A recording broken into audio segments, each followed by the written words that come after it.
Hi guys and welcome back to another video. Today we're going to be fitting the AYC pump to my EVO 10. So yeah, let's get stuck into it.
The pump's in, it's fully installed, all the lines tightened up. Hopefully, if you are fitting your pump now, you can see how it goes in and you've got a general idea of how the lines go together and stuff like that. In the next video, I'm going to be bleeding it.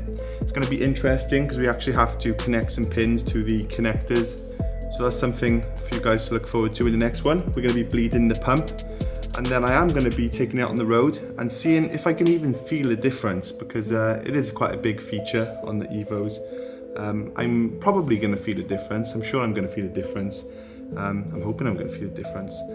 But yeah, that's done for today, and I can't wait to bleed it. I've got to go out now, so I'm going to go out, and when I get back, I'll be filming the next video. So I'll see you in the next one. Cheers, guys.